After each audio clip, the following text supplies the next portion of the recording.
Un, protams, ka diena sākās ar paciņas izņemšanu, saņemt.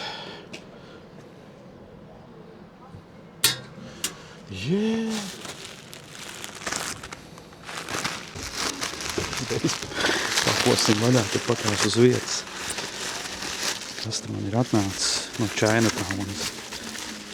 O, kā smuki ietīts. Redzi? Vespas modelīts. Wow! Šī gan ir vecā vespa.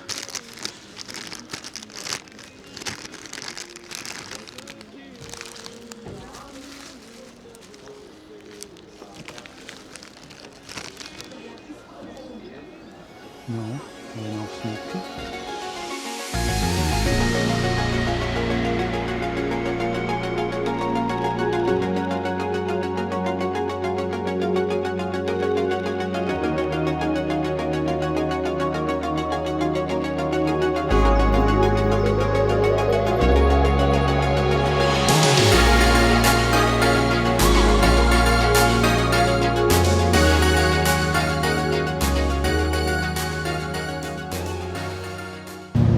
Vienmēr, sakot, priekš vasaras izdomā jānopērk kaut kāds cimds, kas saucās cimdi bez pirkstiem.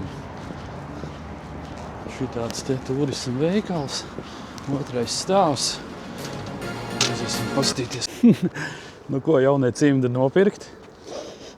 Smaržo labi pēc ādas. Nu tādi. It kā ir ok. Redzēs, cik ilgi kalpos. Bet, zin kā, šodienas raidījums ir, zin par ko? Es gribu pastāstīt. Kā labāk darīt? Pašam mācīties skrūvēt vai vest uz servisu? Tāds ir dienas jautājums. Kāpēc šis jautājums pacēlās? Tāpēc, ka es pagājušajā nedēļu savu vespu aizvedu uz servisu. Vajadzēja redaktoram aizmugurē gultņus nomainīt.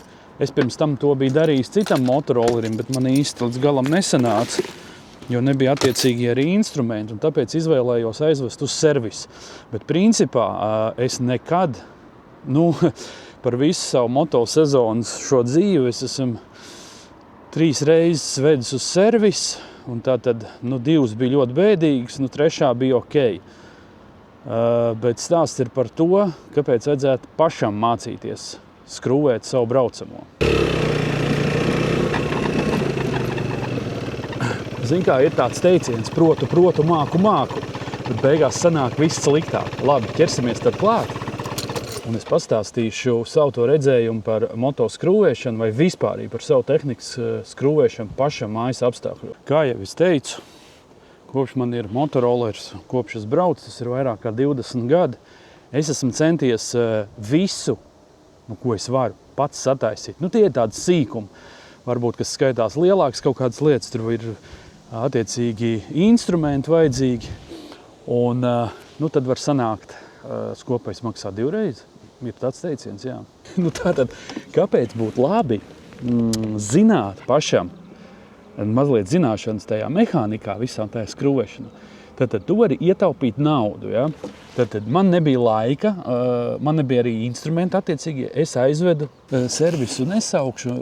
Ziniet, kā mūsdienās sanāk, kad var paslaus, respektīvi par sliktu runāšanu var sanākt tiesas darbu. Tāpēc, par šo servisu neko sliktu nevar teikt. Visu salika, visu nomainīja, tātad redaktora aizmugurē gultņus. Cena bija 170 eiro. Un tātad, par ko tad ir raidījums? Redz, tie gultņi jau tik dārgi nemaksā. Maksā pats darbs. Un tas darbs ir principā, ja ir visi instrumenti un viss, to var izdarīt 2-3 stundu laikā aptuveni, plus mīnus. Un ja tev, pieņemsim, nav liekas finanses, tad tavas zināšanas tajā brīdī noder. Tu vari pats to izdarīt. Būt man instrumenti, būt man laika, es noteikti izdarīju to pats, jo tad, kad man bija Peugeot Speedfighter, es pats mainīju aizmugurē, arī redaktora aizgāja gultņu pa pieskaru, arī pats mainīju. Bet īsti līdz galam nesanāca nomainīt, jo nevarēja vienu gultni ārā dabūt.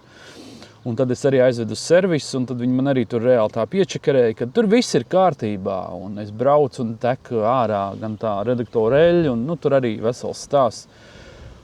Un principā man ar tiem servisiem kopumā ir bijis diezgan sūdīga pieredze, jo cilvēki domā, ka viņi var visādi tufti tev bāzt ausīs un teikt, ka tur un tur jāmaina, bet tu jau bišķiņ kaut ko arī saproti. Un tad tu saproti, un tā tu saproti, ka tev reāli čakarē. Ko vajadzētu nomainīt, ko nevajadzētu. Tāds ir mans īsais stāsts par servisu pieredzi. Man ir, kā es vēlreiz saku, man ir bijusi ļoti slikta. Es nezinu, ko tie servisi domā, vai viņi uz vienu dienu to biznesu taisa vai kā, bet es esmu brīžiem vienkārši pārsteigts, ka var tā ķepļeps sataisīt, un zinot, ka es tur vairāk nebraukšu, tad viens klients viņiem mazāk. Pārējās lietas, protams, Vespai, kas ir jānomaina, es jau esmu salicis sarakstiņu, bet to es darīšu, kad sezona būs beigusies. Protams, ja nenojūks kaut kas, tur riepas ir jānomaina. Abas divas nav nodilušas, bet ir pabrauktas, ir jau saplaisājušas un vecas. Tā kā pēc tradīcijām jāpaņem kafiju.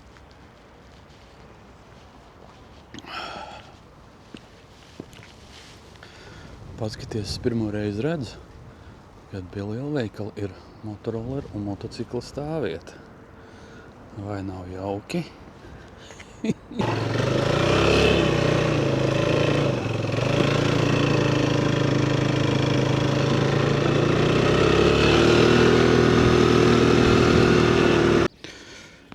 Nevarēju palaist garām šito sākusies laikam kruīzu laiks. Paskaties, kāds kruīznieks ir piestājis atkal Rīgā. Bija vēl lielāks iepeldējis kaut kad pagājušu nedēļu. Šitas arī nav no mazākiem. Bet tas bija milzīgākais, laikam pats lielākais, kas ir bijis vispār Rīgas ostā. Tā laikam kaut kā.